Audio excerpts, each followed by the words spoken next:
Hi welcome back to my YouTube channel daily blog Chumki. तो आज के আমি বানিয়েছি হোমমেড রাইস স্যুপ। তো এটা আমি কীভাবে বানিয়েছি চলো দেখা যাক।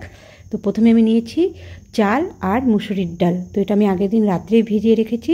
তো দেখো ভিজিয়ে রাখার পরে দেখো অনেকটা কিন্তু ফুলে যায়। তো এটাকে এখন আমি মিক্সিতে ভালোভাবে গ্রাইন্ড করে নিব। তো গ্রাইন্ড হয়ে গেছে। তো এখন এটাকে আমি ভালোভাবে ছাঁকনিতে ছেঁকে নেব।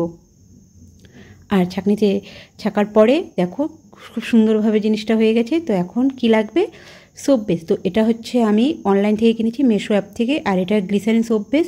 তো গোট মিল্কেরও সোপ বেস পাওয়া যায়, তোমরা যেটা ভালো লাগে, তোমাদের যেটা ভালো লাগে তোমরা সেটা কিনতে পারো। তো আমি এখানে অল্প নিয়েছি কারণ আমি বেশি একটা সাবান বানাবো না, আমি 3টা সাবান বানিয়েছি। তো এটাকে এখন ভালোভাবে ছোট ছোট কেটে নিব যাতে তাড়াতাড়ি মানে এটা গলে যাবে। তো গলানোর জন্য কিন্তু ডাইরেক্ট তোমরা আগুনে করবে না, এটা হচ্ছে প্রথমে জলের মধ্যে একটা পাত্র রেখে তারপর আস্তে ধীরে সেটাকে গলাতে হবে। তো তার জন্য দেখো দেখো আমি ছোট ছোট কেটে নিয়েছি। আর এখন আমি ওই মুসুরির ডালে আর মানে চালের মিক্সিতে আমি কি অ্যাড করছি, অ্যালোভেরা জেল। তোমরা বাড়িতে অ্যালোভেরা গাছ থাকলে ওটাও দিতে পারো, ওটা খুব দিলে খুব ভালো হয়। তো আমার কাছে ছিল না বলে তো আমি অ্যাপেলের মানে এটা আয়ুর্বেদিক অ্যালোভেরা জেল, তো এটা দিয়েছি। দেখো আমি কড়াইয়ে কিন্তু দেখো ডাইরেক্ট কিন্তু দিইনি।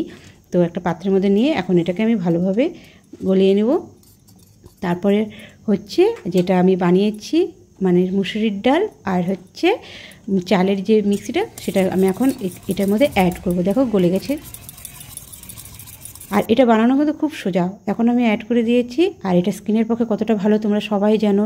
চাল স্কিনের পক্ষে ভীষণ ভালো, আর মুসুরির ডাল তো আরও খুব ভালো। তো সব মিলে এখন আমি দেখো আবার কি অ্যাড করেছি, ভিটামিন ই ক্যাপসুল। তো এটা অপশনাল, এটা তোমরা স্কিপ করতে পারো, কোনো ব্যাপার না। তো আমি ভিটামিন ই ক্যাপসুল দিয়েছি, তোমরা দিতেও পারো নাও দিতে পারো। আর গ্লিসারিনও অ্যাড করা যায় যদি অন্য মানে সোপ বেস নিয়ে থাকো। তো এটা অলরেডি গ্লিসারিন সোপ বেস, যার ফলে আমি গ্লিসারিন অ্যাড করিনি। তো অনেকে আবার দেখেছি মানে ইউটিউবেই দেখেছি রোজ ওয়াটার অ্যাড করতে, তো আমি সেটা করিনি। ব্যাস কয়েকটা জিনিস দিয়ে হয়ে গেল। এখন আমি এই মুটকাগুলো যে থাকে না, মুটকা বলি কেন, সরি জলের বোতল, সেটাকে আমি কেটে নিয়েছি। তো ওটাই আমার হয়ে গেছে মানে মোল্ড হিসাবে। তো আমি কিনি নাই, সাবানে দারুণ শেপ দেয়। তুমি লাস্টে তোমরা ভিডিওর মাধ্যমে দেখতে পারবা, তোমরা কন্টিনিউ দেখো।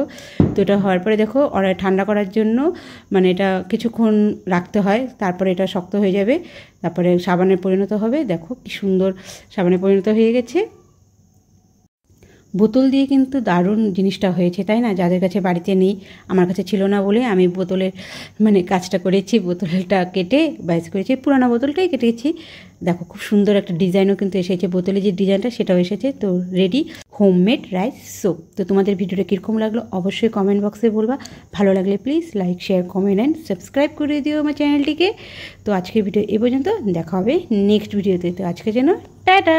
আর হ্যাঁ, তোমরাও কিন্তু ট্রাই করতে পারো, খুব সোজা।